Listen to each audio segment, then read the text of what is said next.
What does the future hold for society? In what kind of world do we wish to live? And if we could redesign the way we live, what would it be like? Can the stresses of today be eliminated? Can cities be designed free of traffic problems, pollution, crime, and poverty? Will hunger and disease be things of the past? Sound impossible? When you really start asking these questions and looking for answers with an open mind, you may come to realize it's a lot more possible than you ever imagined. But when governments are self-serving, corporations have turned greedy and neglect the environment, and religion has splintered into countless sects, where do you look? That's the real question, and it deserves a real answer. For more than 60 years, Jacque Fresco has been seeking answers to many of today's problems. And for the past 20 years, his associate Roxanne Medows has been working with him. He's well aware of the issues that continue to threaten our way of life. He has found that most of these problems have common causes. If we deal with the sources, then the problems associated with them will begin to disappear. The two of them built a 25-acre research and design center known as the Venus Project, which is located in Venus, Florida. The Venus Project represents a bold new direction for humanity and explores alternatives and possibilities to improve our way of life.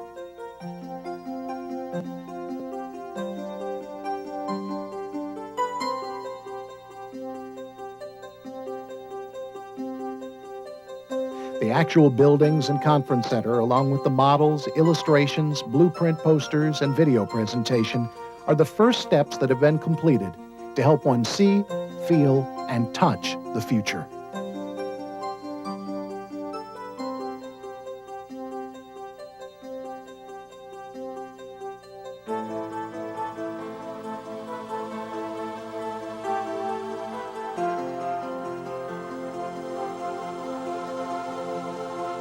Over several years, they designed and erected the buildings and put in landscaping, ponds, and lakes.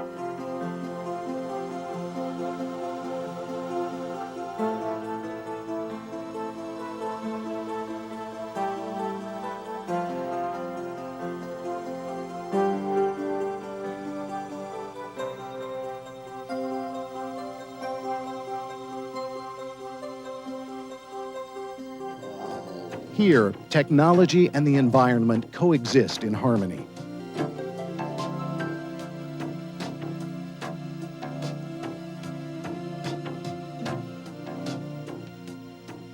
They built models of their proposed cities,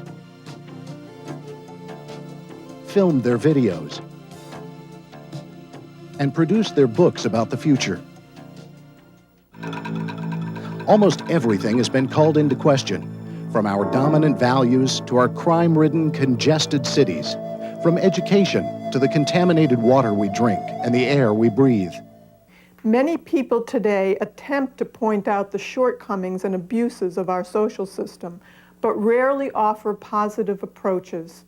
What you are about to see is just such an alternative vision of what the future could be if we use the methods of science with human concern.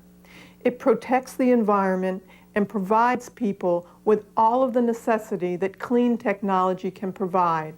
In order to accomplish this, the earth and its resources must be declared the common heritage of all people, and all of the artificial boundaries that separate people must give way to a resource-based economy, where all goods and services are made available without money, barter, or any means of exchange. The Venus Project offers an optimistic view of humanity's ability to scale new heights for today and tomorrow.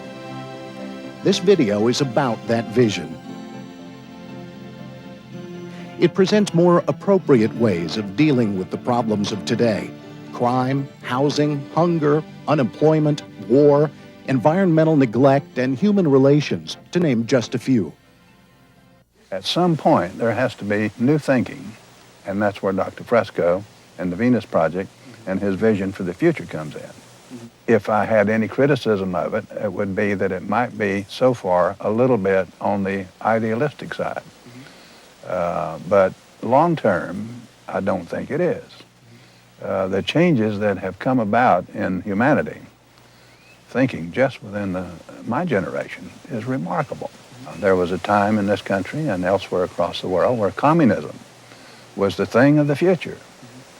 And people had great hopes and expectations of the Soviet Union, and they have fallen. And we can be next.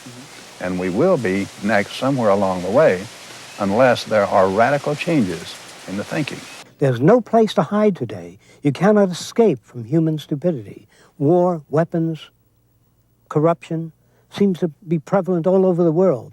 Merely talking about idealism and not designing an approach does not alleviate the problem. Join us on this video journey, and you might just walk away with a few new ideas of your own. We must learn how to listen to new ideas with honesty and objectivity, no matter how different they may sound. Only then will we be able to understand the problems that confront us and deal with them in a more enlightened way. The problems of communication that exist today are not very different from those of the past. When we hear new ideas, we usually don't know how to go about asking questions. We tend to say, well, it'll never fly if it doesn't have any wings, rather than, how do you propose to lift off the ground without wings? When someone shows you a new kind of house, you say, well, I don't know that I'd want to live in that kind of house, rather than saying, what are the advantages of this new building? You see, we don't ask those questions. And communication or general semantics would help a great deal. Therefore, when questions are formulated precisely, we can expect answers that are clear and to the point. Through the appropriate use of language, we can establish a better understanding between people. Another major problem in our culture is the displacement of people by automation and artificial intelligence.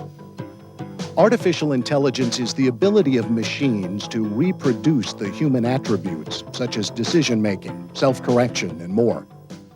If we continue to automate production and get rid of more and more people, pretty soon, if you automate typing and you automate most human jobs, then the majority of Americans and the majority of people all over the world will not have the purchasing power to buy products.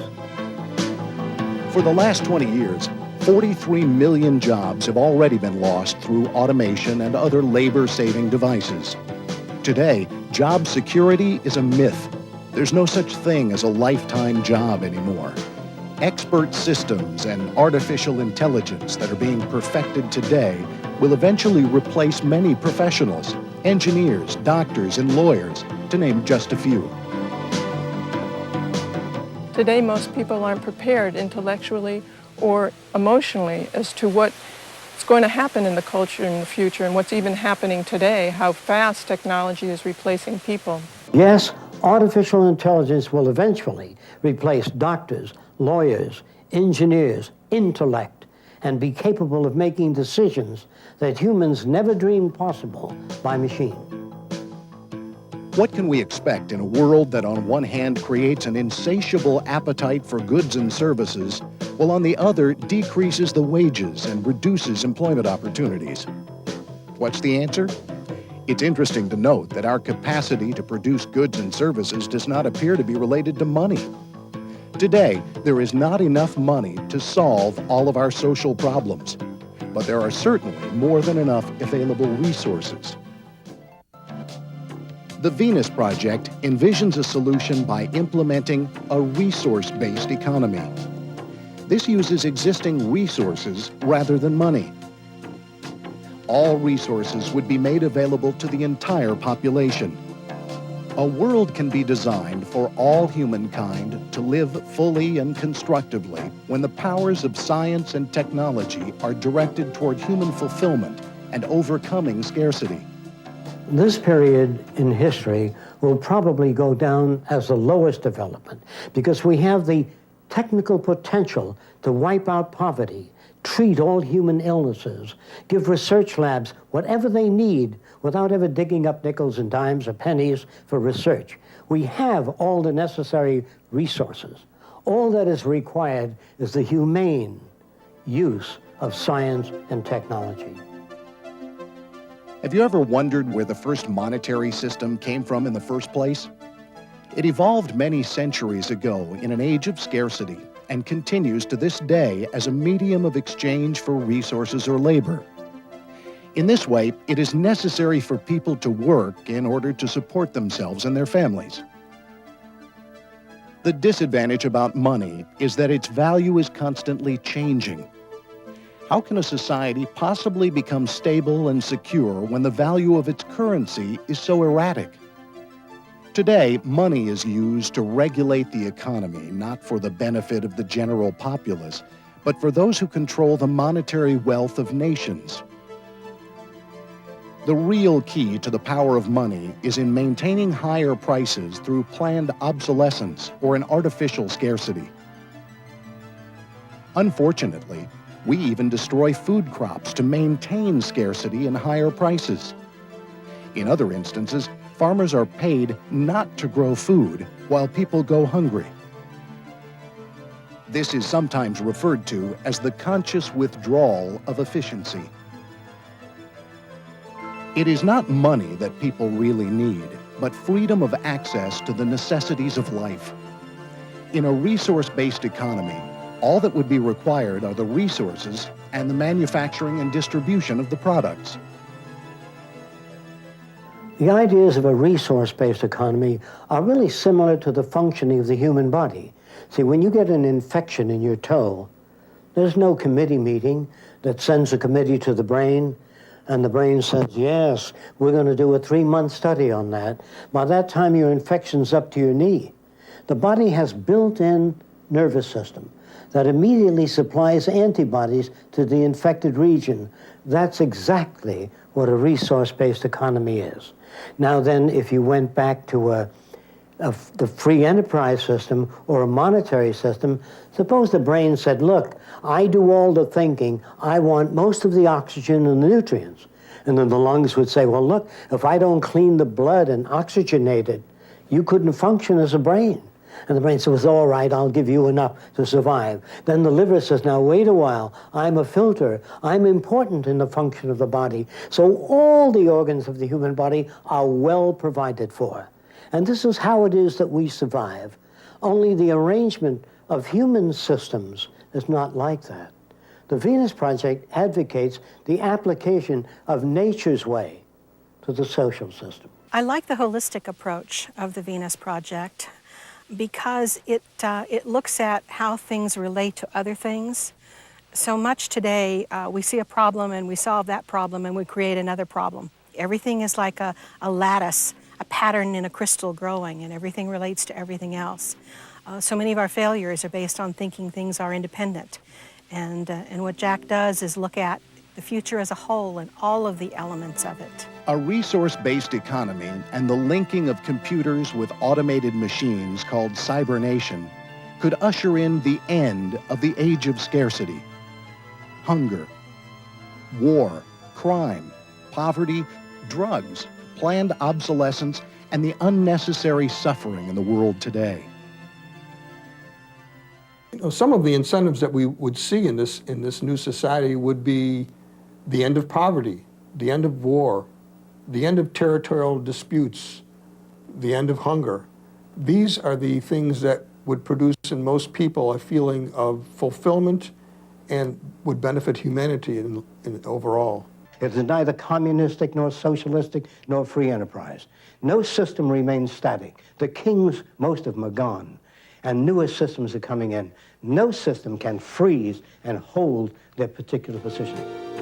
The primary objective of a resource-based economy is to apply all science and clean technology intelligently to protect the environment and improve the lives of everyone rather than just a selected few. fighting for equal rights and equal justice in an unjust system does not produce sufficient changes. We must design and construct a society where equal rights are an integral part of the society and not just a paper proclamation that are subject to individual interpretations.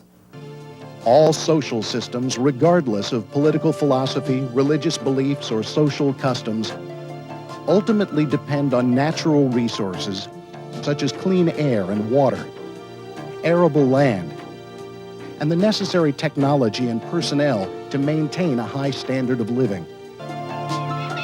The real wealth of any nation lies in its developed and potential resources and the people who are working toward the elimination of scarcity and the providing of a more humane lifestyle for everyone.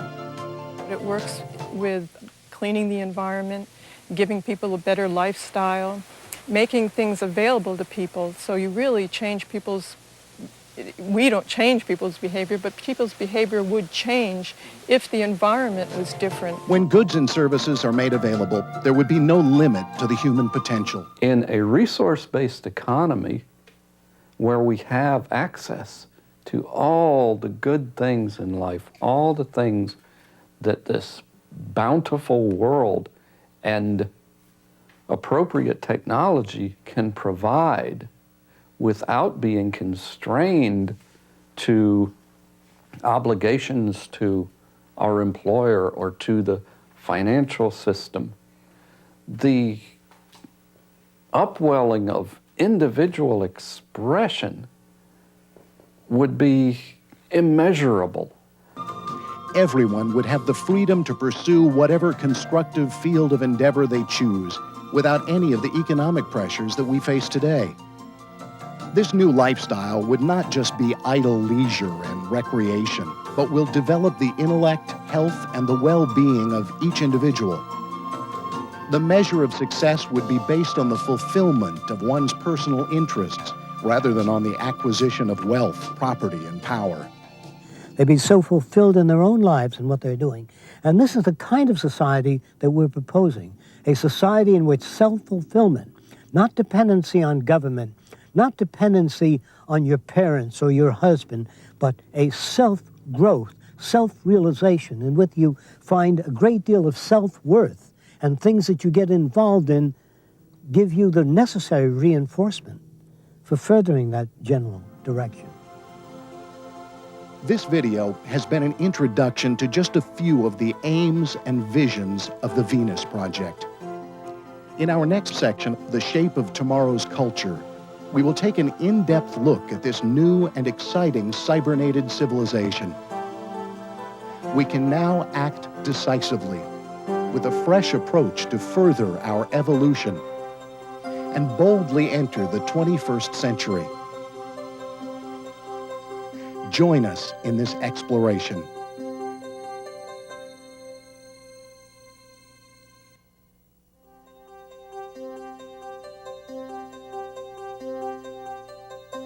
The Venus Project introduces a new direction that can make tomorrow's world far better.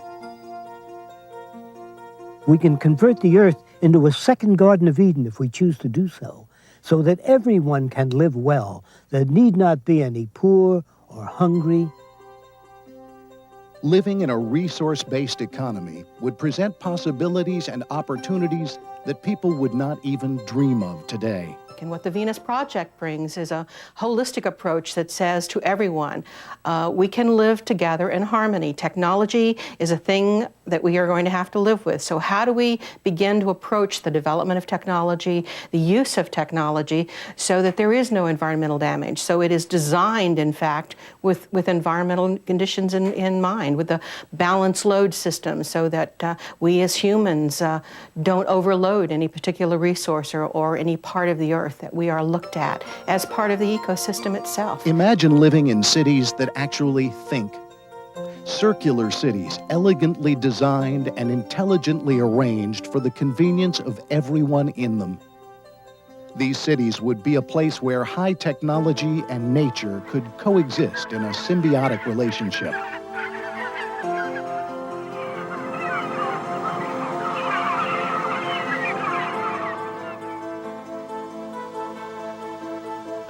They will be immersed in lovely gardens featuring lakes and winding streams. The cities would be designed as convenient extensions of human activity, free of noise, crime, and pollution. The Venus Project looks very much at what the environmental requirements are to live on this Earth.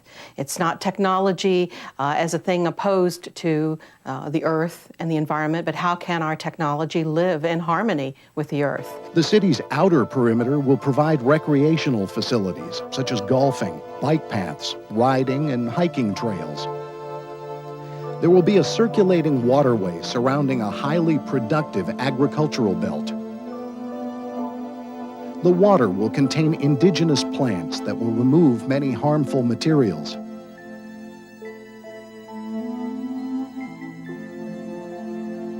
The transparent and closed buildings in the agricultural belt will be used to grow a wide variety of plants in a controlled environment without the use of pesticides. Wind turbines, photovoltaic cells, solar heat concentrators, and other clean, renewable sources of energy will be used.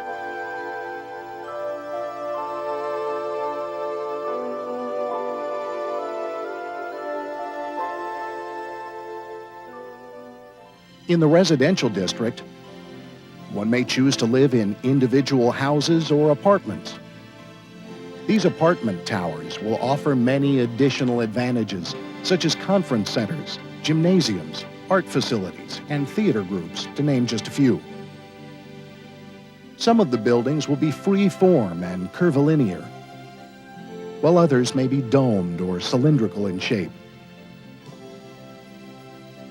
The apartments can be designed with great flexibility and a wide range of interior styling.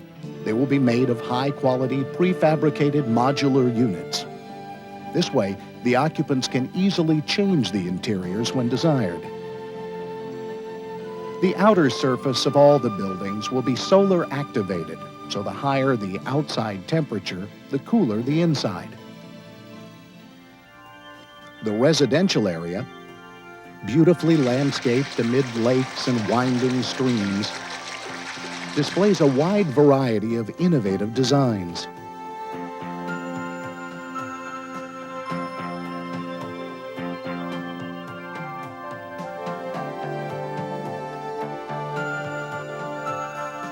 These homes are contoured to blend in with the environment.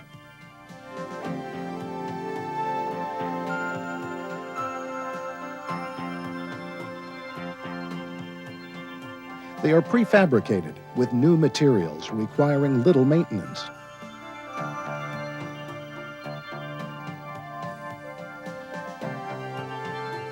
With this type of construction, damage from earthquakes, hurricanes, and fire would be greatly reduced.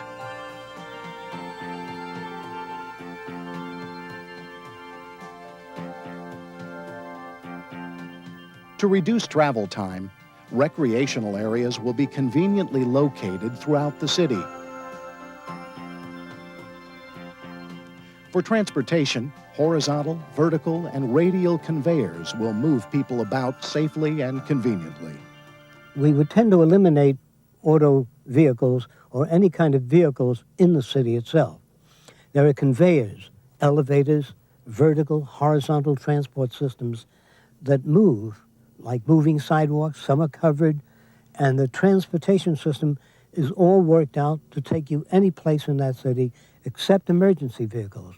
There are emergency vehicles that can be brought to any particular area of that city in case of injury or medical needs. The larger building complexes that surround the Central Dome house the design, planning, and research centers. The 8 domes surrounding the Central Dome will be used for art, music, theater, exhibition, entertainment, and conference centers.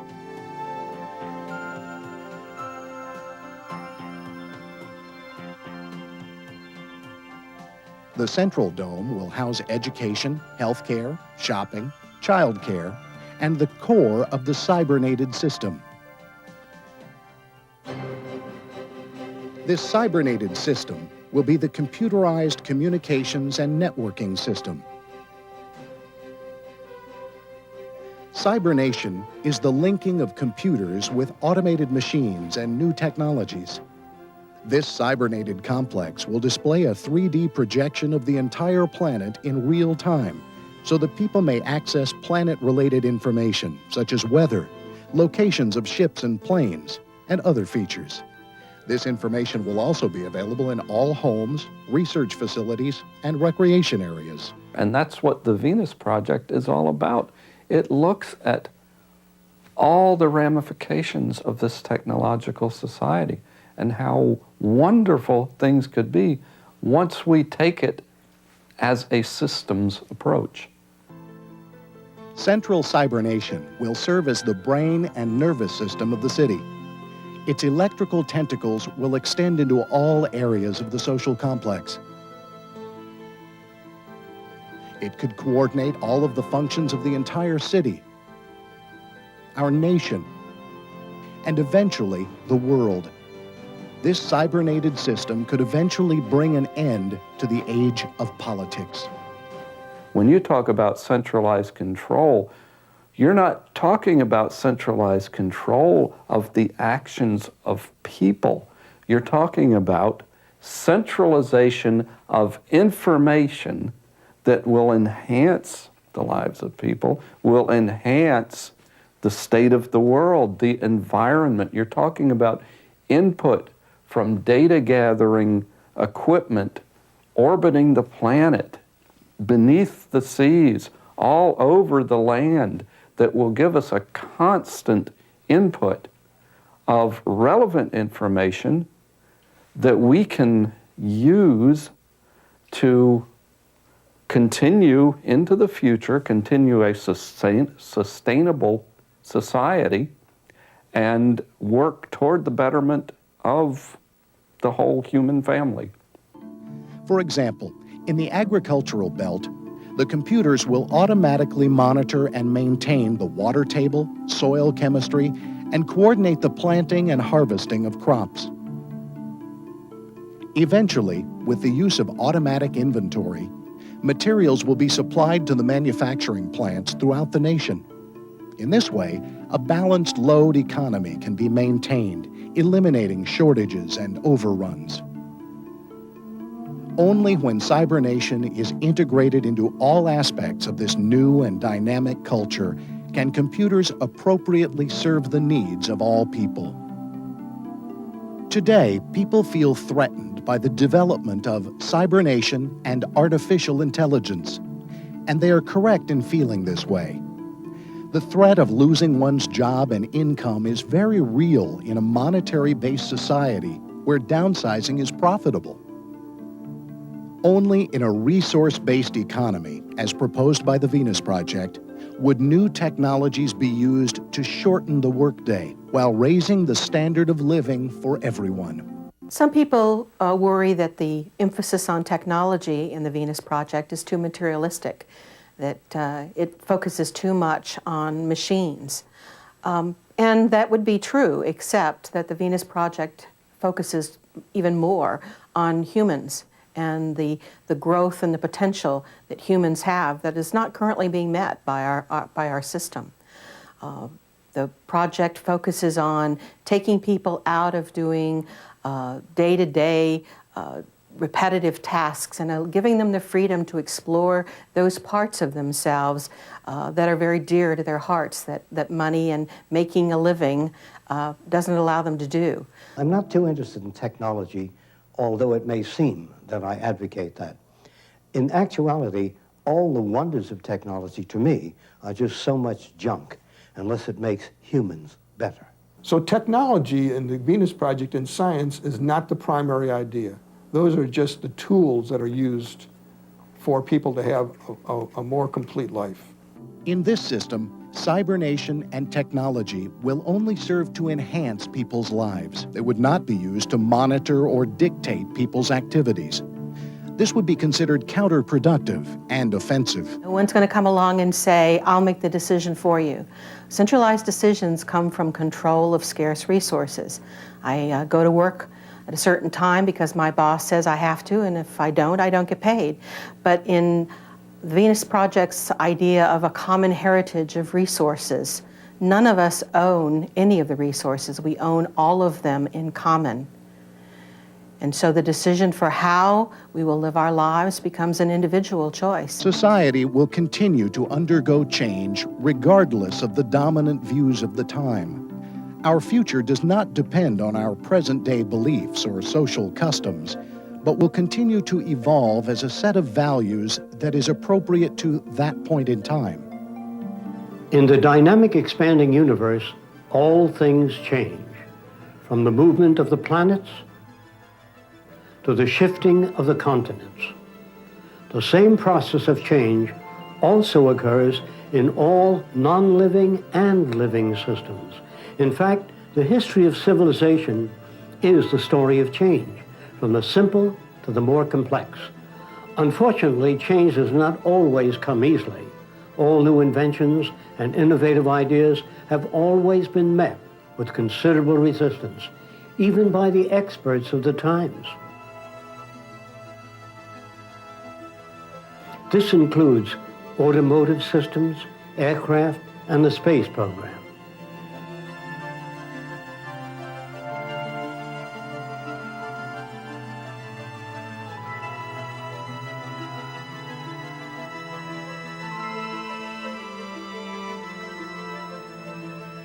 Some of the conditions responsible for social change are limited resources, overpopulation, epidemics, natural disasters, and the technological displacement of people by machines. Change does not always occur for the better, but it is a process that occurs regardless of the dominant values of the times. Even social systems undergo change. Therefore, the only constant is change. Today, with the advent of computers, World Wide Web, cybernation, and artificial intelligence, the rate of change has been greatly accelerated throughout the world. And in the next 10 years, we will witness more changes than all of the past events in recorded history. Perhaps one of the greatest limiting factors of our present-day culture can be traced to our language, habits, social customs, and values, which were conceived in earlier times and are no longer relevant. The proposals of the Venus Project will also be applied to education, where the subject studied will be relevant to the direction and needs of this new, evolving culture. I would say the more we invest in human beings, in warmth, love, education, good fellowship, the more secure all our futures. We are tied in with nature and all of the environment surrounding us. To negate or neglect any part of that would be damaging to ourselves and our own aim. Although books and computers will be used in the schools of the future, most of the educational processes will be of a participatory nature, in which students will interact directly with the physical environment. They will learn by doing, in a hands-on approach, which will provide them with a better understanding of the world they live in. They will come to understand that the Earth is a fantastic place, capable of providing more than enough for the needs of everyone. And as the technology takes over the day-to-day drudgery, we have more time to in fact make those decisions, more time to spend with our children, more resources to teach them and give them the experiences we want them to have. It opens up possibilities that within the infrastructures that we operate now, we as individuals can't do. But perhaps the most important aspect of the educational approach will be the emphasis on learning how to interact effectively with others, how to share experiences, and how to allow for cultural and individual differences. This will reduce conflicts considerably and contribute to a more humane society. The problems that confront humanity today are of our own making. Our future is our responsibility and depends solely on the decisions we make today. How come people are unemployed? How come people live in the street? And how come people need medical care and can't get it? And I know we have the technology If we can put a man on the moon, maintain a war, maintain all this military equipment, we need a Pentagon of sanity, people who care about the Earth and all other human beings. In the next section, Visions of the Future, we will continue to present attainable alternatives. We will explore clean, renewable energy systems, transportation, and architecture. You'll see how space stations and cities in the sea could open new dimensions in human achievements in the 21st century. The problems we face in the near future will be unlike anything we have ever confronted in the past and will require vastly different and new strategies for solving them. Eventually, we will learn how to tap the greatest limitless resource available, the human mind. It is unfortunate that we direct our finest minds and resources to build whatever is needed only in times of war. If this same effort, time, and personnel were organized for reclaiming the environment and improving housing, healthcare and education, and the overall standard of living for all, the world would be a better place. Through research and development, we could create a world where war and want will be but a distant memory. Only then will the spirit of humanity soar and accomplish its full and wonderful potential. When all of science and technology is used intelligently for the protection of the environment and all of humankind, the world will be a much different and far better place. Most people today have a fear of automation or artificial intelligence. They feel that it'll make people more like machines than human beings. Actually, this is not the case, because everybody has a refrigerator, hi-fi set, and machines were never a threat to people.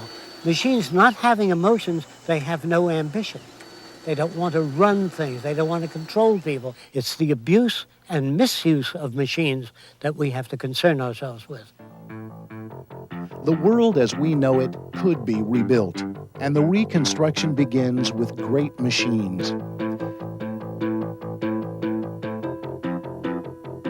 They will instantaneously link all of the nations of the world, emphasizing the human side and what we have in common rather than the differences. This would not be a sterile and ordered lifestyle. In order for humanity to grow, life must offer humankind more than simple comfort and enough to eat. People must be provided with new challenges and a direction to work towards.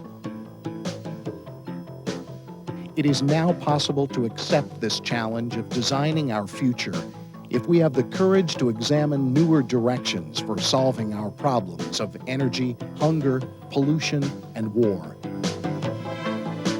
It is entirely possible to develop non-polluting, renewable energy systems to operate the entire country and still maintain our natural surroundings. This could be accomplished by harnessing the sun, the tides, the wind, the Gulf Stream, and other sources. Another possible development is the building of a land bridge or dam across the Bering Strait, which would bridge Asia and Europe with the U.S. This could generate enough power to eliminate much of the suffering and scarcity of the third world countries. Eventually, with the advent of clean fusion power, we could easily propel our world's technology for the next 1,000 years. In the Venus Project, priority will be given to the development of these clean energy sources. There are many other possibilities for developing photovoltaic systems that generate electricity, while at the same time harness the currently unused radiant heat energy from the sun. Roadways, rooftops, and many other surfaces could be designed to collect and store the heat from radiant energy, which could be used for heating or cooling. Transportation will also be safer, more efficient, and environmentally clean. Eventually, all of the world's transportation systems will be interlinked. These electrically operated, streamlined cars will provide high-speed, energy-efficient, and safe transportation. Some will have wheels, while others will use magnetic levitation or air flotation.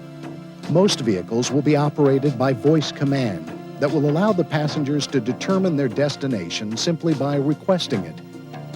The vehicles will be silent and periodically transport themselves to service and maintenance facilities. While these high-speed maglev passenger trains are in motion, a segment of the passenger compartment can be released. These removable sections can then take passengers to their local destinations, while other compartments are lowered in their place.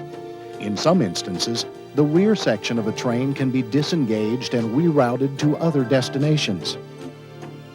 This method allows the main body of the train to remain in motion, thus conserving energy and time. In addition, the removable compartments could be specially equipped to serve many transportation purposes. The bridges of the future will be constructed of new materials that are lightweight, durable, and of great strength.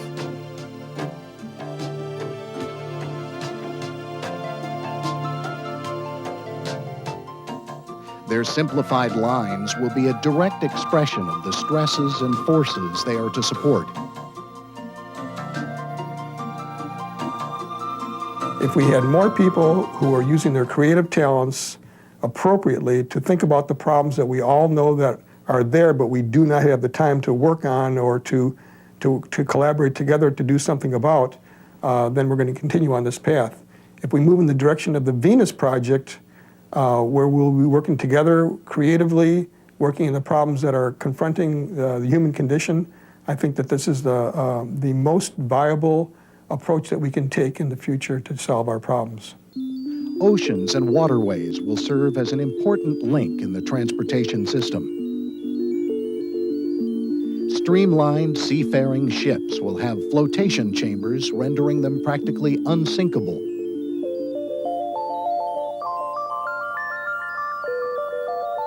They will be manufactured from durable composite materials and require minimal maintenance.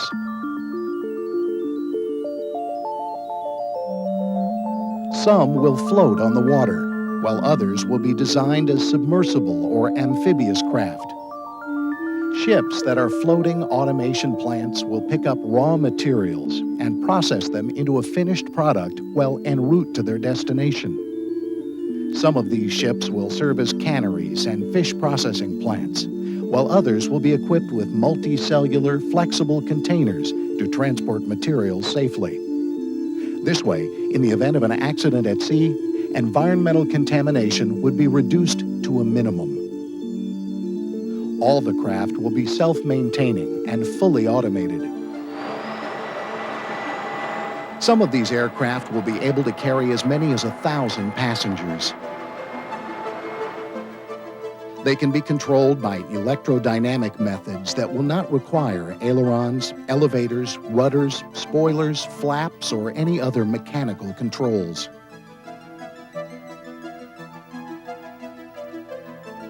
This electrostatic means of control will also repel ice and snow from the surface of the craft.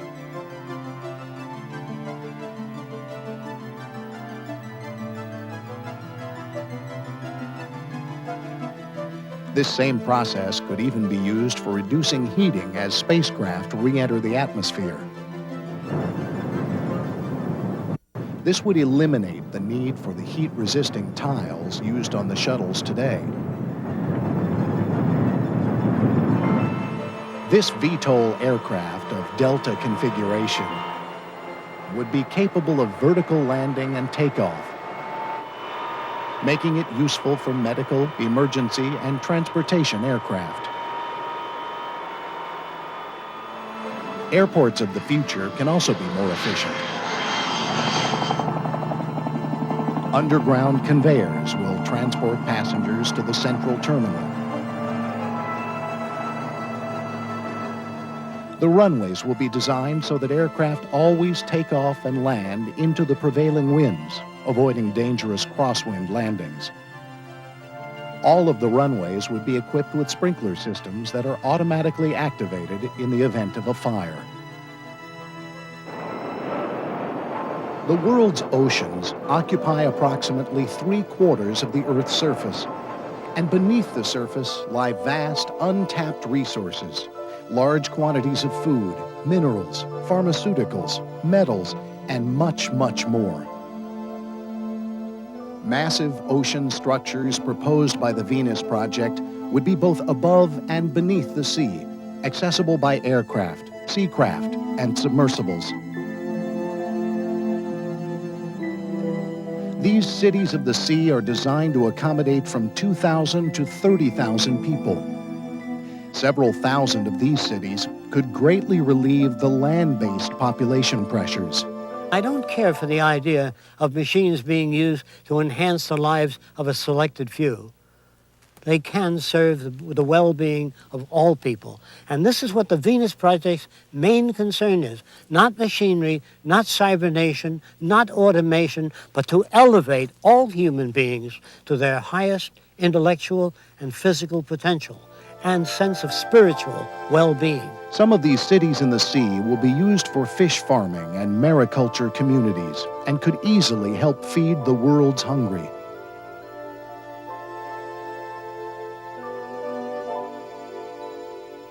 Wind generators, upwelling, tidal, solar, and harnessing the Gulf Stream will help supply the energy to operate these cities.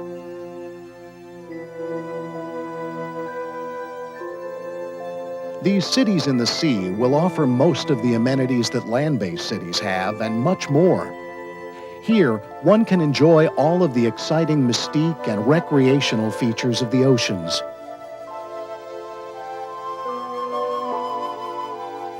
On these sea cities, gardens provide serene and picturesque environments. People will dine on the terrace in the privacy of lovely gardens, where all of the rooms have a spectacular view of the ocean.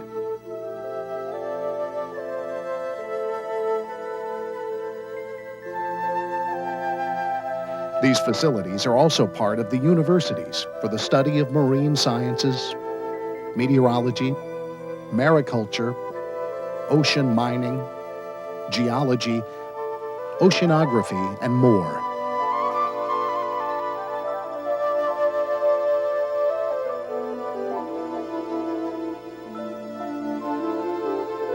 Many of these cities in the sea will serve as underwater international parks, where visitors can observe the great underwater reefs of the undersea wonderland.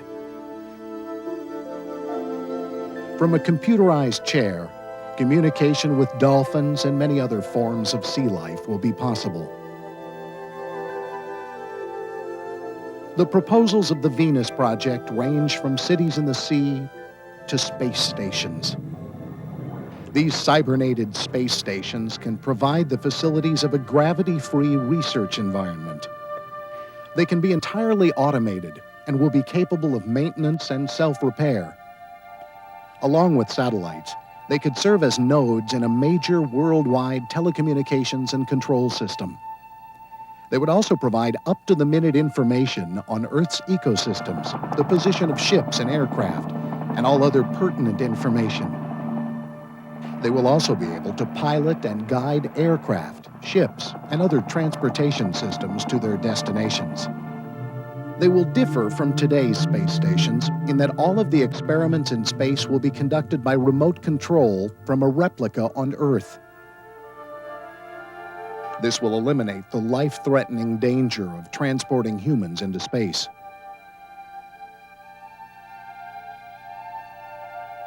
These satellites can also, with great precision, manipulate huge machines on Earth, which will dig canals, operate automated farming, plant crops, manage sea farms, monitor weather conditions, and much more.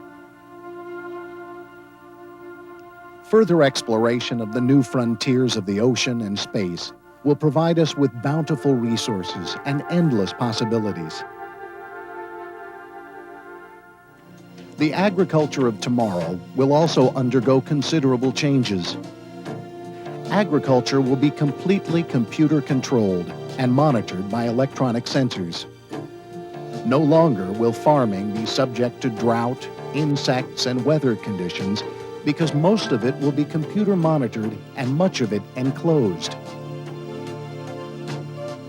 Eventually, the polar regions may be used to store grains and other perishables for international emergencies.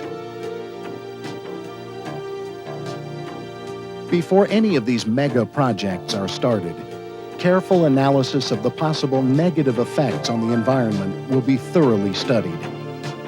We cannot freeze things as they are today and achieve peace on Earth.